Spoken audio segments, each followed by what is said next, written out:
Buenas noches, señoras, señores. Estamos dando comienzo a Tercera Posición. Los vamos a acompañar durante una hora analizando distintas cuestiones vinculadas a esta semana tan intensa que terminamos de pasar todos los argentinos con el fallecimiento del Papa Francisco. Estamos, como siempre, con nuestro queridísimo Fede Montero. ¿Cómo está, Fede? ¿Qué decís? ¿Cómo estamos? ¿Todo bien? Bueno, un gusto volver a encontrarnos acá en EVA TV, en el programa de política internacional.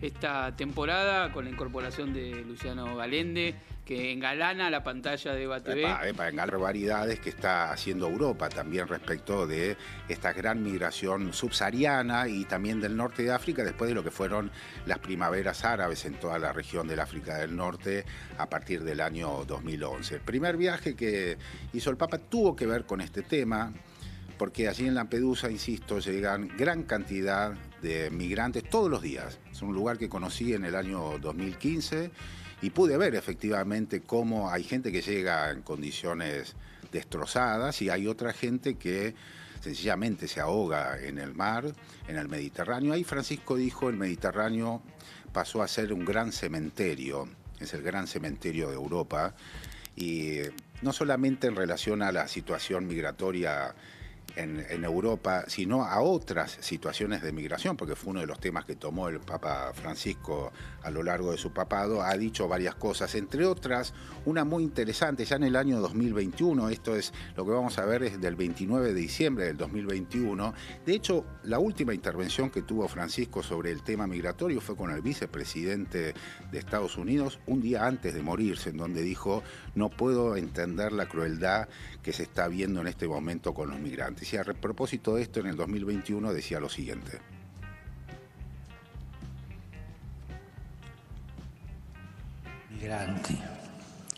I migranti e tutti i perseguitati e tutti coloro che sono vittime di circostanze avverse. È una realtà, questa della migrazione di oggi, che non possiamo, davanti alla quale non possiamo chiudere gli occhi. È uno scandalo sociale dell'umanità. Esa es la frase, ¿no? Un escándalo social de la humanidad lo que está pasando con el mundo de los migrantes, pero Fede también ha tomado a lo largo de todos estos años distintos ejes el Papa Francisco, no solamente la cuestión migratoria, sino también la cuestión que vos decías recién, de la periferia de la Iglesia, ¿no? Sí, yo creo que Francisco hace una intervención de carácter interpretativo sobre la crisis política, social, ecológica que acontece a nivel internacional. Eso puede hacerse un seguimiento a lo largo de sus encíclicas, particularmente sus encíclicas sociales. A mí me parece que podemos destacar dos o tres conceptos centrales que nos aportan no solamente de una perspectiva, de una mirada religiosa, sino como conceptos para analizar la política internacional desde una mirada comprometida con los grandes perjudicados por este modelo de capitalismo cada vez más salvaje. La primera tiene que ver con esta idea de la periferia. Él es un papa de la periferia, que viene de la periferia para instalar en el centro de la discusión política internacional los temas de los descartados. Por eso el tema de los migrantes, el tema de los trabajadores de la economía social, el tema de, bueno, todos los sectores sociales, los pobres del mundo, los marginados del mundo, esta acción de una iglesia que sale para ir a encontrarse con todos aquellos descartados por este modelo, pero para volver a instalarlos en el centro de la discusión a nivel internacional. Entonces me parece que este concepto de periferia viene a reconfigurar esa discusión, un concepto muy caro a la tradición tercermundista, a la tradición nacional y popular de los países dependientes, que es el famoso concepto de el enfrentamiento entre la periferia y el centro. Bueno, en esta idea de que el nuevo mundo en crisis reconfigura esta idea de que hay un centro y una periferia divididos, sino que viene a instalar que dentro del mismo centro político, económico, se han formado periferias, bolsones de periferia que están en las calles de la misma Roma, en las calles de las grandes ciudades, pero también en las periferias se han constituido núcleos de privilegios enganchados a esa dinámica del capitalismo global. Entonces, que la periferia ya no es una cuestión geográfica, sino una condición social a la cual Francisco viene a recomponer. Me parece que ese es un primer concepto fuerte de la doctrina de Francisco, que en realidad es la doctrina de la Iglesia Católica, pero que él en su intervención, con sus matices en esta particular crisis que vivimos a nivel internacional, merece ser destacada. Sí, pues hubo varias cosas, las puso patas para arriba, ¿no es cierto? Así es, ¿no? Interpelar de abajo para arriba, una mirada de la sociedad mirando bien desde abajo. Hay un aspecto económico, obviamente, Chiara, También, que tiene que ver con las cosas que fue diciendo el Papa sobre este avasallamiento, esta cosa grosera que hay de parte del neoliberalismo en función de los más pobres, ¿no? Sí, por supuesto. Bueno, él, primero que nada, siempre desde el inicio de su papado, desde 2013 hasta los últimos días, siempre se mostró en contra del capitalismo feroz, ¿no? De esta economía de la exclusión, de la economía del marginal, esto de producir, a costa de, hasta en algunas instancias, vidas, ¿no es cierto? Él decía, el capitalismo a veces hasta se llega a cobrar vidas con tal de seguir produciendo y seguir esta lógica del mercado, y obviamente que son las vidas de los más pobres. Entonces él siempre, y él hablaba mucho de la economía, de repensar una economía social y de Dios. Tenemos un videito donde lo explica muy bien y es sintético, lo podemos ver. Dale. Volver a la economía de lo concreto, no perder lo concreto. Y lo concreto es la producción, el trabajo de todos, que no haya falta de trabajo, las familias, la patria, la sociedad, lo concreto. En una sociedad donde haya un margen de pobreza muy grande, uno se tiene que preguntar cómo va la economía, si es justa, si es social. Intereses personales. Bueno, siempre se mostró el mismo lado, ¿no? Del lado de los pobres, siempre pegando porque estén mejor, por supuesto. Y también lo que, si bien obviamente a nivel mundial no logró instalar reformas estructurales, porque era una sola persona contra todo un sistema establecido hace años, sí dejó un legado claro, ¿no? Que es pensar a la economía desde su lado social, un lado más solidario, más divino. Bueno, él lo que decía, también lo tengo por acá, es pensar en una economía como basada en los principios del Evangelio, ¿no? Déjame que te lo encuentre acá porque tengo acá. Una economía que pregone por la humildad, la fidelidad, la justicia y la reconciliación. Y él siempre que podía lo decía, ¿no?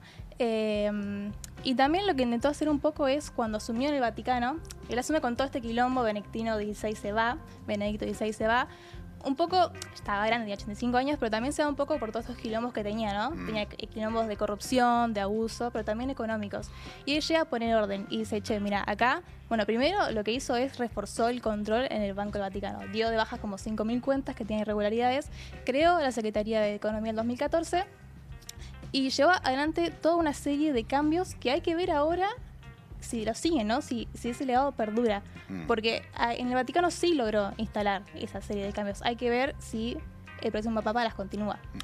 Tomó varias medidas políticas hacia el interior de la Iglesia, yo creo que hasta teológica, Fede, porque recuerdo el primer Jueves Santo del Papa, lavándole los pies a dos mujeres, por ejemplo, dentro de... A los presos también. Sí, a los presos también, pero el primer Jueves Santo, me acuerdo particularmente, porque se veía en ese acto, nunca había pasado en la historia que un papa le bese los pies a dos mujeres, se veía en ese acto también una necesidad de profunda reforma alrededor de ciertos valores que la Iglesia de alguna manera a los que se había aferrado de manera conservadora, ¿no? Empezó a haber una modificación hacia el interior de la Iglesia muy fuerte, entre los cuales podemos marcar este hito, pero también hay muchísimos otros, ¿no?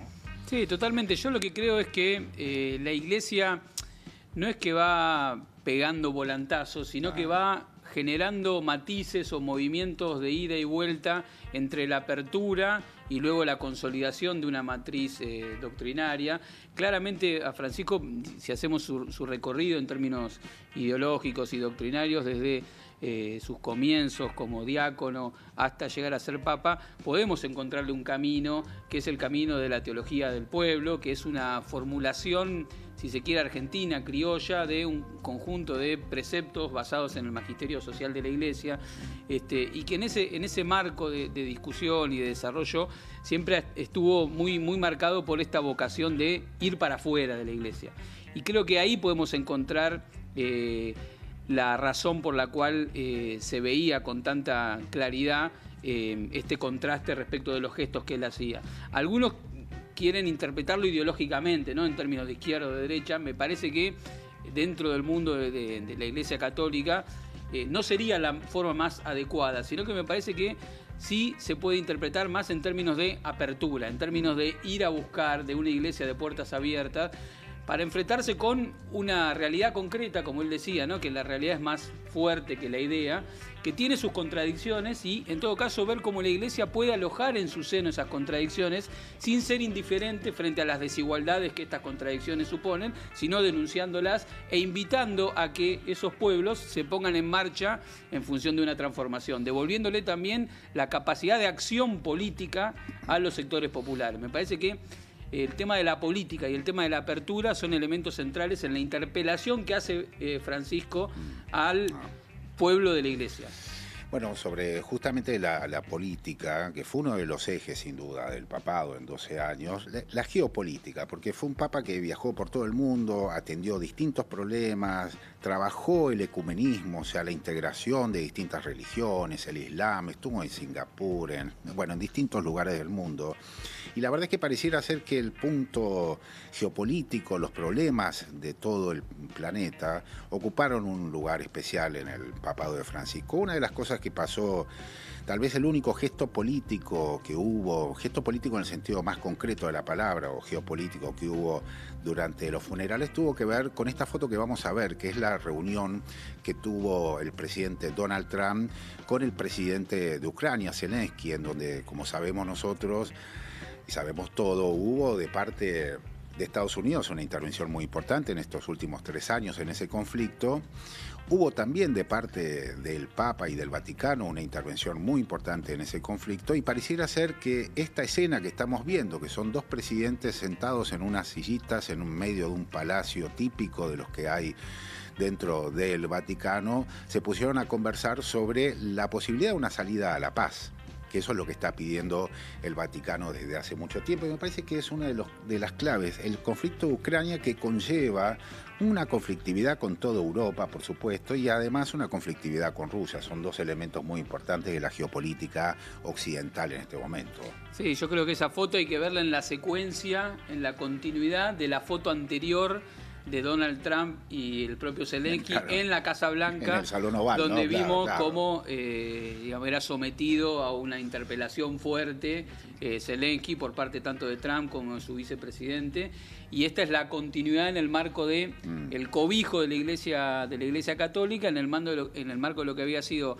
la convocatoria de Francisco a una salida pacífica al conflicto. Salida pacífica que Donald Trump también está buscando en términos políticos para desandar un poco los costos que representan, no solamente en términos económicos, sino también políticos y hasta de despliegue logístico, el sostenimiento de esa guerra proxy que significaba de la OTAN contra Rusia. Me parece que ahí se cruzan una serie de intereses y se aprovecha el momento de avanzada incluso de la propia Rusia en términos militares en estas últimas horas para forzar una situación de negociación que, si bien podría implicar el fin de o por lo menos poner entre paréntesis las partes más crudas del enfrentamiento bélico, no sé si el fin completo del enfrentamiento bélico, pero sí encapsular eso en función de un reparto más geopolítico, por un lado de los territorios que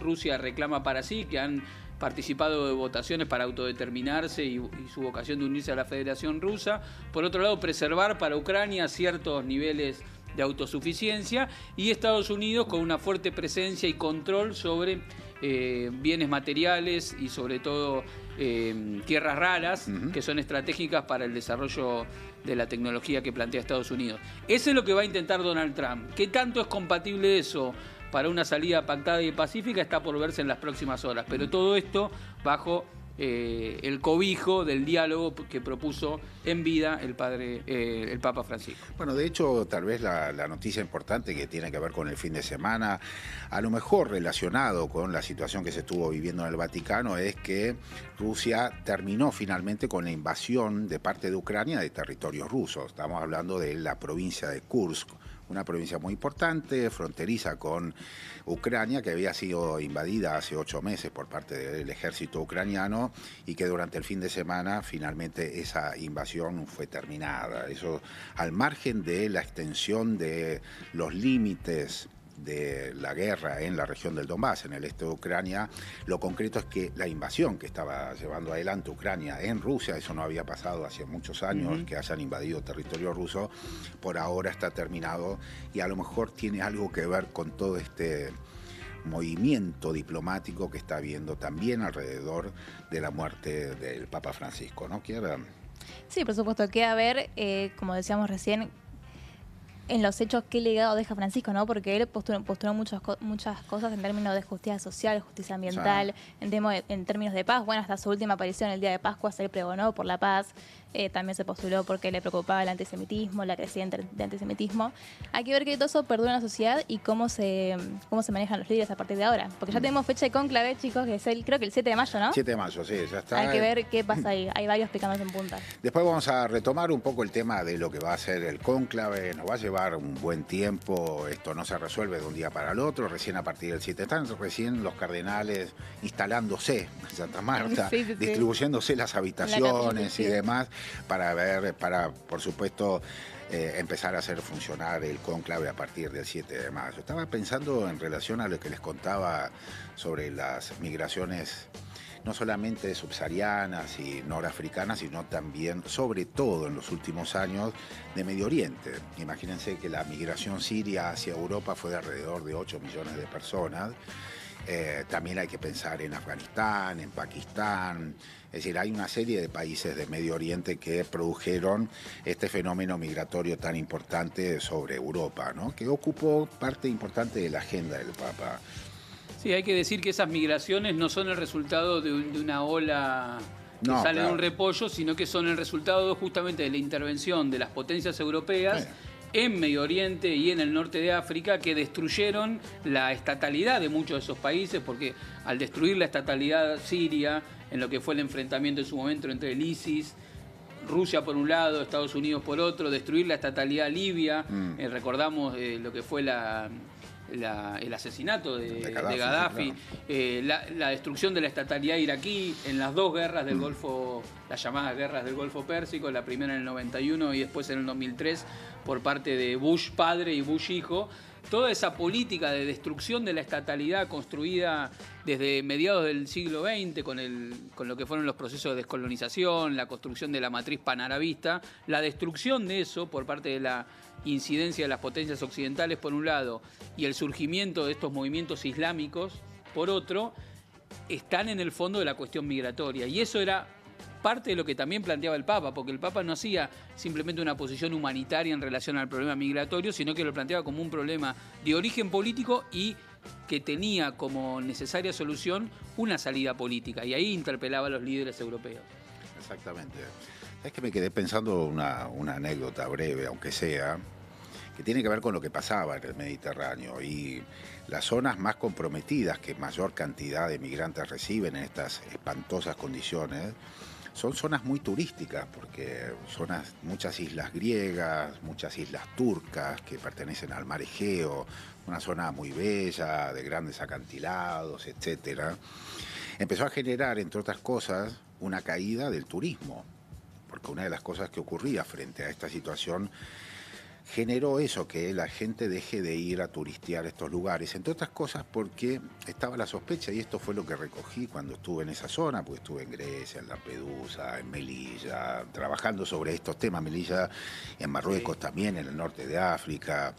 Una de las cosas que decían los turistas, o mejor dicho los gastronómicos que recibían a los turistas que habían dejado de ir, era que todos sospechaban que los peces que se comen en esas grandes y bellísimas islas estaban siendo alimentados por cadáveres humanos. Y frente a esa escena es con la que se encuentra el Papa en el año 2013. Se encuentra una escena brutal de todos lados, desde el lado estatal, porque el sistema empezó a ordenarse, tomando a los migrantes, metiéndolos en lo que se llaman CETIs, que son los centros de una transferencia momentánea. Tienen 48 o 72 horas para ser devueltos a su lugar de origen, pero los ponen en esos asilos hasta que finalmente se produce la repartija o en Europa o de regreso a las casas. Es que hay algo muy interesante a mi alrededor del problema migratorio, que también lo vio el Papa Francisco y lo puso, ¿no? Es que el primer gesto de un genocidio es separar a las familias, es separar a la gente. que se quiere entre sí.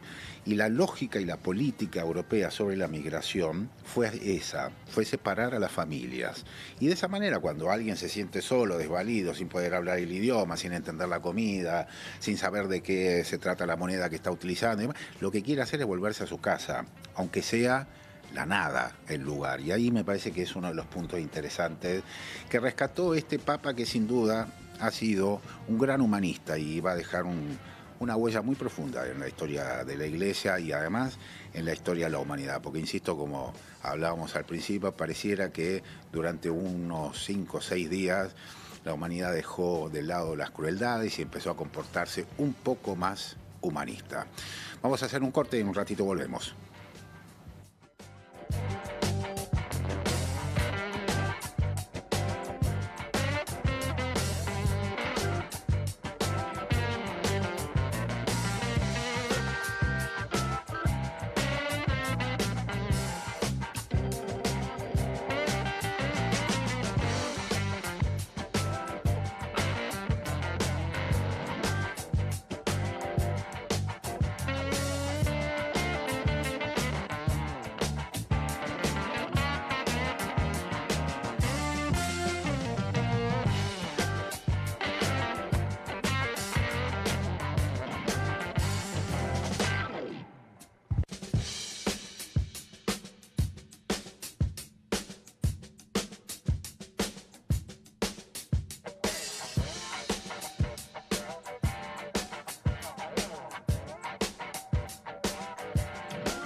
Seguimos en la continuidad de Tercera Posición. Querido Fede, tenemos un invitado también hoy, Chiara, ¿no? Por supuesto. Invitado y local también, porque bueno, tal vez lo recordarán de las columnas en la temporada 2024 de Factor Francisco acá en Tercera Posición. Estamos hablando nada más y nada menos que de Santiago Barassi, codirector de Factor Francisco. Nunca más apropiado que en este programa dedicado especialmente para el Papa. Te damos la bienvenida, Santiago, ¿cómo estás? Muchas bueno, muchas gracias. Gracias por venir. No, por favor, gracias a ustedes, los escuchaba y sí, zarpado. La verdad, lo que ha sido esta semana, lo que nos sigue pasando a todos, conmovidos, pero bueno, creo que esto de Tercera Posición también, poder tomar escala global de lo que fue este compatriota universal, realmente, así que bueno, gracias por estar acá y por invitarme.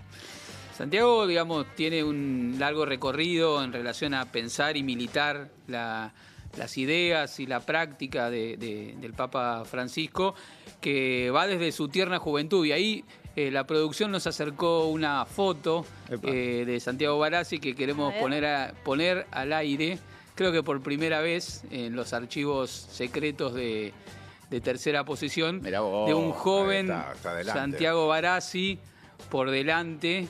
Tremendo. Secundado por Néstor Kirchner, Jorge Bergoglio y la tercera persona. ¿Sabés que no sé? Un padre. ¿Sabés que? Sí. Creo que es un pastor luterano o metodista, porque esa foto, qué loco, ¿eh? ¿Cuándo fue? Esa foto es de 2007 o 2006-2007. Es en la parroquia San Patricio, bueno, que es mi parroquia de origen de los palotinos, justamente donde en el 76, el 4 de julio de 1976, asesinaron a 3 sacerdotes y 2 seminaristas, y ese era una oración ecuménica, por eso están al lado, digamos. Si no, hubiese estado Bergoglio presidiendo la misa, y era una oración ecuménica que organizaba la comunidad de San Egidio, que siempre conmemoraban a los mártires del siglo XX de la Iglesia, y esa vuelta se hacía especialmente ahí en San Patricio. Y de hecho es el momento de encuentro después de todo lo que fue la tensión. Fue la primera foto entre ellos dos después de toda la tensión prácticamente de los años de la presidencia de Néstor. Justamente eso iba a destacar de la foto, ¿no? Que no solamente, bueno, que no cualquier persona tiene una foto con el Papa, no cualquier persona tiene una foto con Néstor, pero no sé si hay muchas personas que tengan una foto con el Papa y con Néstor. Todo junto, digamos. Todo junto en ese particular momento político de tensiones que se vivían en la última etapa, sobre todo, ¿no? Tremendo. De la relación entre la tengo ambos. firmada por Francisco, esa foto. Bueno. Porque cuando tuve el honor de estar junto a Néstor Borri ahí en Santa Marta, le dije, necesito que mostrárselo y si me la puede firmar. Me miró y me dijo, ¿es eso vos? Me dijo. Era un joven Barassi, pero joven bueno. Barassi, no, pero desde sí, entonces hasta acá. No, pero hemos importante. recorrido un largo recorrido. Sí, no, pero esa foto fue efectivamente un punto de encuentro después de todos esos años. Yo creo que hay que volver a mirar todos esos años, mirando también la forma en que Jorge Mario Bergoglio y Francisco entiende también cómo funcionan las polaridades, ¿no? Cómo son las formas. Yo creo que un poco el rol que cumplió Bergoglio durante ese tiempo también fue medio de equilibrio también, porque funcionó como un peso en un momento donde faltaba también alguien que pudiera un poco interpelarlo a Néstor, ¿no? Porque justamente Néstor en ese momento era oceánico, por decirlo de algún modo. Y siempre está bueno, así lo entiende también. Cuando se habla tanto que circularon hasta por Twitter, tanto de esto Sí. de los 4 principios, ¿no? Esto de las polaridades, que es muy del pensamiento de Francisco, que una cosa no anula a la otra, sino que las hace entrar en diálogo en una tensión y que eso lo entiende como algo positivo. Digo, casi como un pensamiento antidialéctico que tiene también Francisco. Entonces habría que en algún momento volver a revisar esos años y de cómo funcionaba también ese vínculo. Obviamente de conflicto, de tensión, una mirada también de cómo era el post-2001, donde Jorge Mario Bergoglio fue también tan potente, ¿no? en esos tiempos, tan protagonista. Pero sí, es una foto fuerte esa. Gracias igual por traerla. Contanos un poco, Santiago, a ver qué te pasó en esta semana que ya está terminando y en donde vimos, de hecho vamos a ver algunas de las imágenes ahora de lo que fue este largo funeral del Papa, muy preparado, porque yo pensaba eso todo el tiempo. Francisco tuvo tiempo de preparar su muerte. Sí. Se dio cuenta de que esto le iba a pasar y efectivamente algo de el protocolo exudaba esto, ¿no? Mostraba que no solamente la austeridad del cajón, los tamangos con los que fue sepultado, los borceguíes de siempre, había abandonado tal vez por primera vez en la historia de los papas la utilización de zapatos a medida, que se hace en una zapatería muy especial de Roma, etcétera. Y me imagino que todo este combo de cosas en donde realmente todo el planeta estuvo muy pendiente. Las transmisiones hablan de 2.000 millones de personas siguiendo las fotos. las transmisiones De los zapatos. de los tamangos, claro. Pero me imagino que en el ámbito de lo personal también te puede haber pasado algo sobre todo esto que estuvimos viviendo en esta semana larga. Sí, a ver, desde ya que por un lado me puso contento verlo despedido por la humanidad por la puerta grande, ¿no? Esto de haber podido también estar el domingo de Pascua, ¿no? Haber salido, el esfuerzo físico que hizo esa jornada, ¿no? Y que se fue por la puerta grande. Al mismo tiempo, un gran sentido de impacto, pero sobre todo por la responsabilidad que tenemos hacia adelante, ¿no? Más allá de estos largos años de haber hecho Factor Francisco y tantas otras cosas para poder reproducir, amplificar, traducir su mensaje, pero respecto también en lo personal, decir, bueno, casi te diría, ahora empieza la historia, porque antes, bueno, jugábamos con el ancho de espada, ¿no? De alguna forma, porque teníamos al Papa de Roma y ahí jugábamos, porque lo que se viene hacia adelante también es una discusión profunda, se hace adentro de la Iglesia, pero de la humanidad entera, ¿no? Porque claramente, Francisco, esto de que se nos fue la voz se habló del humanismo, se habló de la misericordia, se habló de, bueno, la mirada de las periferias o de la presencia de las periferias en el centro, bueno. qué queda ahora como legado, como tarea, como responsabilidad histórica para los que nos sentimos interpelados. ¿Puede haber una tensión en ese punto en el cónclave o en estos momentos más políticos que se están viviendo dentro de la Iglesia? Sí, yo creo porque recién ustedes narraban tan fuerte lo de los migrantes. Toda la prédica de Francisco respecto a la cuestión de los migrantes fue poner en el centro de Europa algo que para Europa es una tensión casi irresoluble en términos políticos, digo, porque manejar como un dirigente, de hecho, por ejemplo, Giorgia Meloni, que tuvo una excelente relación con Francisco y lo dijo, vale la pena ir a buscar el homenaje que hizo de Giorgia Meloni, claro, aparte con la fuerza que lo planteó. Pero al mismo tiempo toda la agenda migratoria es una agenda compleja, piantavotos, en todo caso, hacia el interior.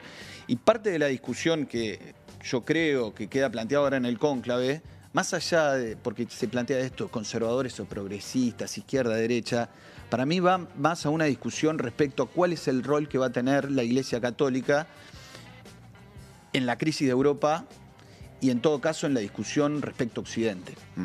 Porque cuando un poco, si uno hace la enumeración de todos los viajes de Francisco, claramente Francisco lo que planteó fue, estamos yendo hacia una iglesia descentrada de Europa y bien a la jesuita, una iglesia que se encarna y que toma su forma en cada uno de los países o pueblos donde allí va. Eso es claramente, más te diría más que progresista o conservadora, la discusión es si ahora se plantea una iglesia hacia adentro de Europa, donde ahí claramente también hay una discusión respecto a conservadores o cuál es el rito y cómo se va a parar respecto a este tema. Volver para atrás. Sí, volver para atrás, ponele, a ver, ¿para qué tan atrás? Claro. No, porque tiene 2000 años la historia de la iglesia, no tiene ni 100, ni 200, ni 500, es mucho más larga la historia de la iglesia. Entonces hay algunos papas que fueron sirios al principio de la historia de la iglesia. Entonces, me parece que también lo que encarnó Francisco es una radicalidad evangélica respecto a yo soy quien tiene que continuar el mensaje mesiánico de Jesús. Yo no soy la cabeza de la última monarquía absoluta que queda en pie en Europa. Y eso lo tenía recontra claro. Y me parece que en eso que vos planteás, ¿no? De que se abren como dos andariveles de cómo sigue la película. Un andarivel claramente está, bueno, cómo va a seguir la rosca de la iglesia. Claro. ¿Para dónde se va a arreglar eso? Está bien dicho rosca, ¿eh? Sí, está muy bien dicho. De Pascuas. Sí, rosca pascuera, sí. No, y por otro lado, que tiene su importancia y claramente, digamos, se demostró con la llegada de Francisco que, digamos, quien ocupe ese lugar no es indiferente, pero tampoco todo pasa necesariamente por ahí y esa es parte del mensaje de Francisco, porque él hizo que ahora la pelota esté del lado nuestro en algún sentido, ¿no? Porque él desplegó un conjunto de procesos que van más allá incluso de lo que haga el próximo Papa, digamos, ¿no? Que suponen que, digamos, hay un pueblo, sujetos ahí que se empoderaron en un camino que ahora le toca a ellos ver cómo continúan esto a partir de todo lo que se construyó en este tiempo. Y me parece que esa mirada también es parte de lo que tenemos que hacer, ¿no? Cómo nos hacemos cargo de esa trascendencia de la cosa. Yo lo que creo también es que Francisco fue en el siglo XXI, la primera parte del siglo XXI, el primer cuarto, si se quiere, una voz que estuvo discutiendo respecto a los desafíos, casi te diría, antropológicos que tiene la humanidad, o sea, hablando de inteligencia artificial, bioética, sostenibilidad ambiental del planeta, sobrepoblación o caída drástica de la natalidad a nivel mundial, el futuro del trabajo. Todo eso, si uno lo empieza a enumerar, esto sea Occidente o Oriente, también podemos ir hacia otra discusión respecto a si vamos a pensar el futuro de la humanidad justamente para los seres humanos o el futuro de la humanidad es una especie de neocasta del 1 o del 20% de la población que va a estar subida a una aceleración total del desarrollo científico-tecnológico para una nueva forma de concebir la existencia en la Tierra, o si vamos a tratar de como dice Fratelli Tutti, hermanos todos, pensar un modelo, sea de desarrollo económico, sea de relaciones internacionales, sea de formato del modo de producción y del trabajo, que esté pensada para una escala de 8.000 millones de personas, o si vamos a la Elon Musk, digamos. Yo creo que ahí es donde también se lo puede poner a Francisco más corrido de la rosca de la iglesia o del futuro eclesial, y es respecto al futuro de qué significa ser un ser humano en el siglo XXI. Y ahí es donde me parece que la sensación de decir la responsabilidad histórica en términos de legado, decir, bueno, ¿cómo nos vamos a parar ante estas discusiones? Y hay una cosa interesante, entiendo, Santiago, que es que también el Papa apostó mucho a la convocatoria de los jóvenes y también a algo que, por lo menos en lo personal, me llamó mucho la atención, que eran parejas que de pronto se comprometían o se casaban frente al Papa mientras pasaba caminando. Como que hubo una convocatoria de parte de la Iglesia a jóvenes que están muy atribulados también en este momento. Es un momento de la juventud de mucha novedad, de mucha intervención de las nuevas tecnologías, de las redes sociales. ¿Cómo evaluás o cómo pensás esa relación del Papa con las futuras generaciones durante su papado? Mirá, yo creo que estamos viviendo un momento de la humanidad, lo podemos vivir también, plantear directamente respecto acá a la Argentina, donde hay un montón de sufrimiento no representado por parte de la población y más aún entre los jóvenes, ¿no? Hay como un gran sufrimiento, una gran angustia respecto al futuro, respecto a una ansiedad permanente, muy cruzado por la cuestión de la tecnología, de los teléfonos y de cómo está desatada, ¿no?, la comunicación y la inmediatez. Y entonces yo creo que en Francisco lo que encontramos, lo que encontraron y lo que siguen encontrando muchos estas últimas semanas se fueron encontrando, una voz que no solamente llama a la misericordia, a la paz, al entendimiento, sino también que puede proveer un poco de misericordia. Pero la palabra misericordia a veces está como tildada, ¿no?, o de buenaza, o de bueno, de buenudo, ¿viste? Huele a vela también. De buenudo, ¿viste? Y me parece que es esto de dónde puede descansar también el alma en este tiempo. Me parece que ahí es donde Francisco impactó. Hay algo que salía de la lógica del mainstream y eso es lo que convoca. Y yo creo que la intervención que hace Francisco en relación a esta mirada misericordiosa sobre los descartados, sobre los marginados, vino a funcionar como una especie de discurso anticipatorio de lo que después fue el auge de las llamadas ultraderechas, que hacen en esos mismos sujetos sociales el chivo expiatorio del discurso del odio. Tal cual. Porque si tomamos el tema migratorio, los migrantes son, desde el punto de vista de Francisco, las personas a abrazar, y desde el punto de vista de la nueva derecha europea, el chivo expiatorio para ganar más votos y explicar en ellos el fracaso en realidad del modelo europeo en adaptarse a la crisis de la globalización. Entonces me parece que discursivamente la presencia de Francisco funcionó como una especie de anticipo, de tender un marco de discusión sobre lo que hoy son esos discursos de odio. Y me parece que ahí se enfrentan claramente dos modos teológicos también, y que esa discusión es la que está planteada en términos civilizatorios. Sí, se lo dije a unos compañeros también en un stream hace un tiempo cuando me preguntaban, bueno, por algo parecido, el reflujo, la vuelta de cierta religiosidad o búsqueda por el catolicismo, el cristianismo entre los pibes acá en Argentina. Yo lo que creo es que hay algo de que hay una tensión en el corazón. Hoy en día me voy a poner un poco... Romántico. No, más que romántico, religioso. Y es que la pregunta es si uno quiere ser o está dispuesto a ser un hijo de puta o no ser un hijo de puta. Y hoy un poco los pibes están siendo tensionados en ese plano. Sí. Si vas a ser cruel o no vas a ser cruel, si vas a ser hipercompetitivo y pisarle la cabeza al que tenés al lado, si vas a apostar a una búsqueda mucho más compañera y más allá de toda la simbología que tenemos acá de cuando decimos compañero, de compartir. Si vas a pensar en una patria donde entramos todos o si vas a pensar en una patria donde lo que hay que hacer es maximizar el pedacito de tiempo que tengas para poder sacar todo lo que tengas y después hacer la propia.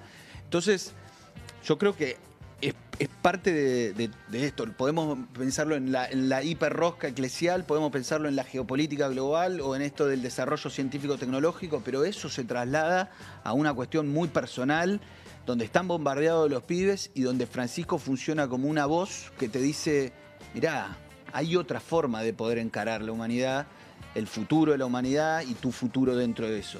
Y que te aseguro que acá, cuando él decía no tengan miedo, ¿no? Jueguen para adelante, piensen en grande, es justamente eso. No dejes que te vuelvan loco con esa mirada mezquina, chiquita, sino que hay otra forma de vivir.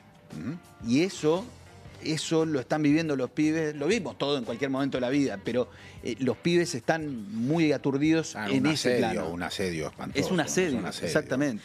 Sí, Santiago, la última consulta de mi parte. Vos en un momento hiciste mención a Europa por fuera del eje de este nuevo cónclave, como si eso de alguna manera significara la posibilidad de un papa latinoamericano o africano, de otro origen dentro del gran espectro geográfico que ocupa el cristianismo, ¿no? ¿Qué estás suponiendo?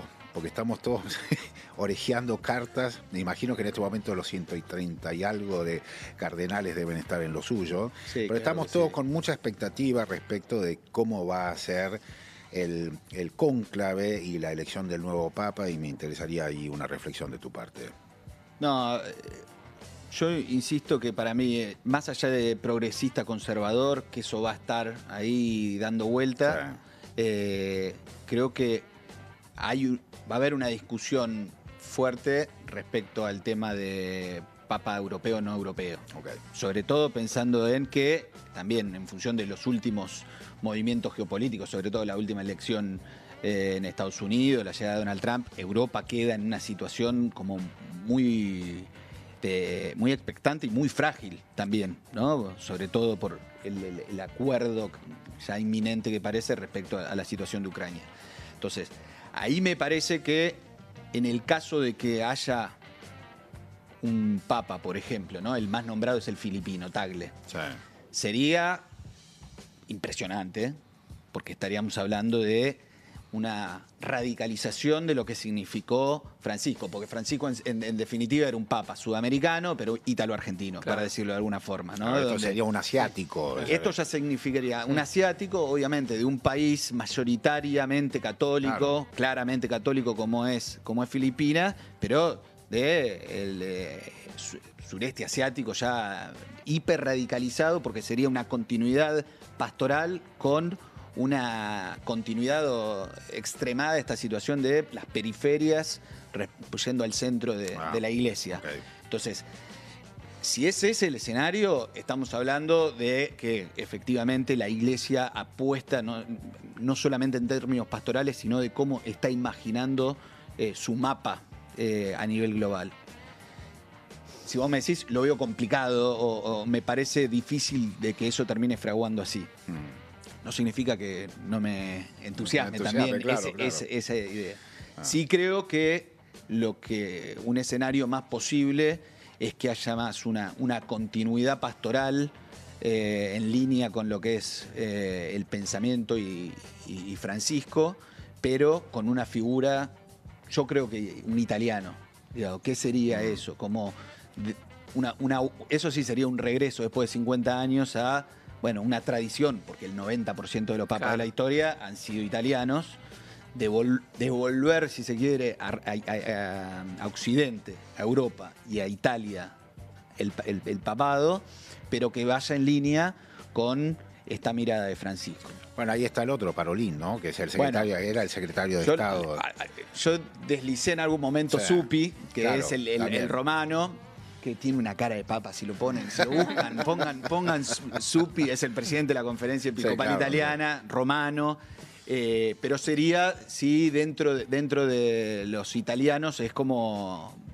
Sería muy progresista, por decirlo. Claro. Sí, la figura de Parolin, en función de esto que estamos hablando, que es un diplomático italiano, podría ser como una especie de punto intermedio, una tercera posición. Vamos a hacer así la salida. Podría ser una tercera posición en la cual hay continuidad de un montón de cuestiones, pero al mismo tiempo ofrece una mirada de cómo intervenir en Europa en términos diplomáticos. Ahí lo tenemos a Parolin. Ese es Supi. No, ese es Supi, claro. mirá la cara, parece Papa Bueno. Cara bueno, sí.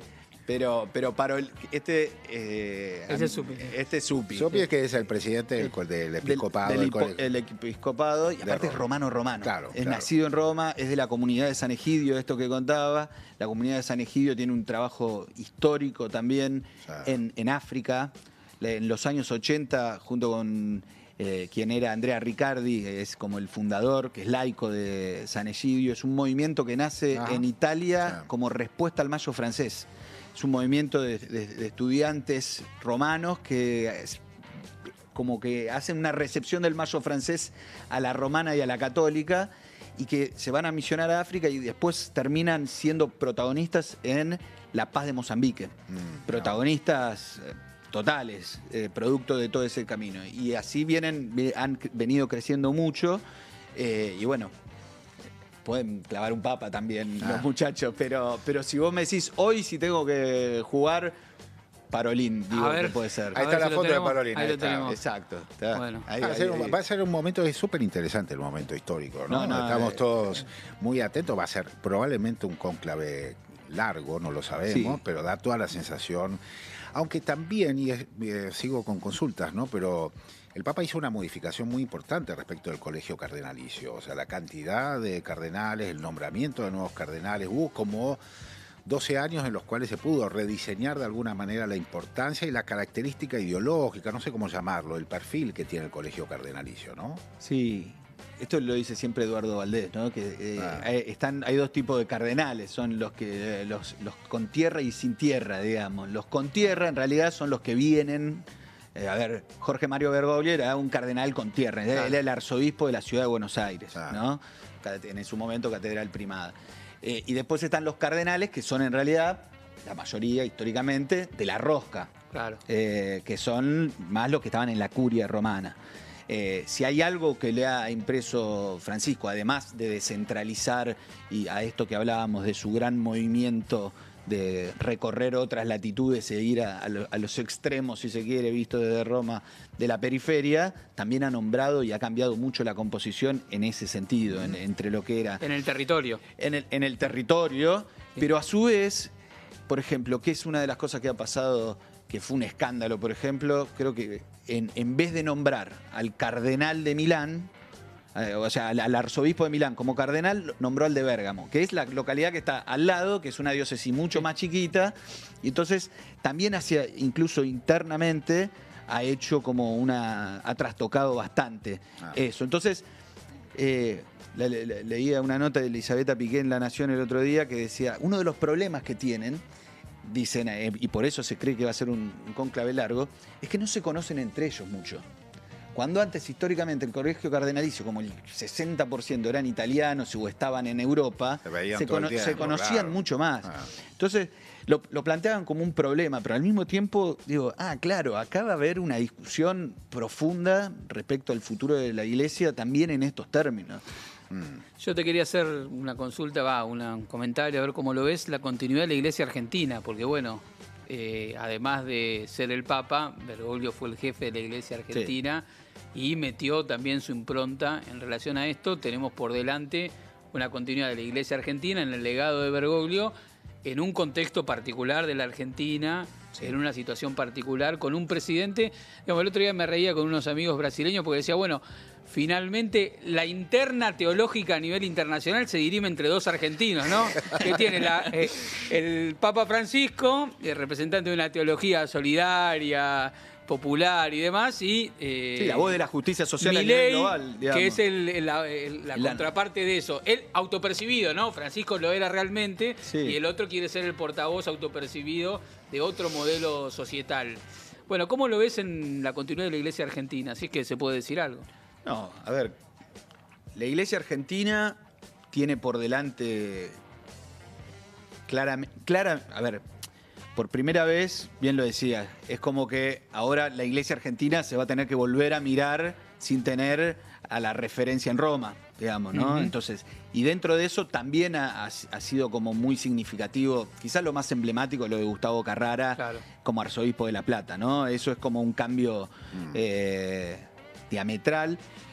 Yo lo que creo es que la Iglesia Argentina encuentra por delante una oportunidad, tiene una oportunidad ante todo, que después las oportunidades, como sabemos, pueden aprovecharse o pueden pasar, ¿no? ¿Y cuál es la oportunidad?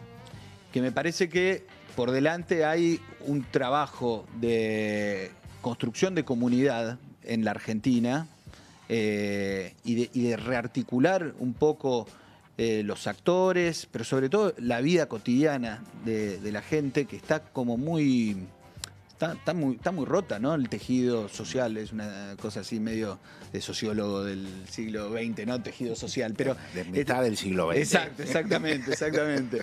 Pero hay muchos lazos que están muy resentidos, también hacia dentro de la política, y donde la Iglesia Argentina tiene una oportunidad de recuperar sobre esa Argentina que estamos viviendo actualmente, un protagonismo de decir, bueno, ¿cómo vamos a poder construir o reconstruir lo que necesitamos para resolver todo lo otro, ¿no? Hay, en un plano de lo social, y no hablo solamente de los barrios populares, porque también eso es otra de las cuestiones, ¿no? Claramente hay en el equipo de sacerdotes para las villas un legado, una pastoral. El otro día se vio claramente en lo que fue la misa presidida por García Cuerva, pero después la caravana que hubo hasta la Villa 21-24, y la verdad, uno lo transita desde hace años, los conoce, pero cuando uno lo ve desplegado, eso, la verdad que ahí hay una pata fuerte para pensar. Pero mucho más allá de eso, me parece que eso es como un núcleo, digamos. Lo que está por delante, en todo caso, es cómo eso que tiene tanta impronta, tanta fuerza en los barrios populares, se puede transformar también en algo para pensar en las grandes clases medias. ¿Qué pasa con los jubilados? ¿Qué pasa con las juventudes? ¿Qué pasa con los universitarios? Digamos, hace poco también hubo un frente Papa Francisco dentro de las universidades. O sea, hay algo ahí que me parece que puede ser una oportunidad para la Iglesia Católica de ser un gran reconstructor de una vida en comunidad en la Argentina.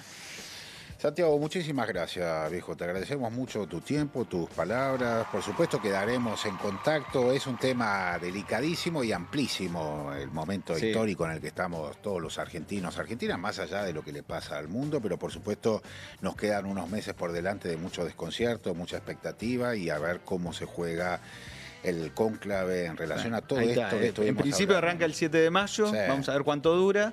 Te comprometemos al aire para seguir con Factor Francisco en eso tercera está bueno, posición. muy bien, muy bien, Fede. Eso hacemos ya, cargo bueno, acá, no, eso queda eso registrado ya. acá ante la cámara. Tenemos la firma, tenemos la firma. Pero vamos a ver lo del cónclave. Creo que ahí eso... Bueno, próximo capítulo de Factor Francisco en tercera posición, el cónclave. Perfecto, gracias. Muchísimas gracias, Santiago. Muchísimas gracias, Fede, querido. Se nos fue el programa. Se nos fue el programa muy rápidamente. Nos vamos a encontrar, Kiara, también. Muchísimas gracias. Nos vamos a encontrar el lunes próximo, seguramente con algún tema similar que tenga que ver con las continuidades de esta situación tan importante que estamos viviendo en el mundo, que es la falta de un papa, que en algún momento se va a resolver. Quedamos huérfanos. Quedamos por ahora con el camarlengo, sí. Déjame agradecerle a la productora general, María Emilia Raciati, a Sabino Wall, que está haciendo también detrás de cámara, a Esteban Tati Cuevas, ¿a quién más? A Manuel y a Pascual Calicho. Perfecto, entonces un gran abrazo para todos ustedes. Gente, pasen una buena semana y el próximo lunes nos volvemos a encontrar nuevamente con Tercera Posición.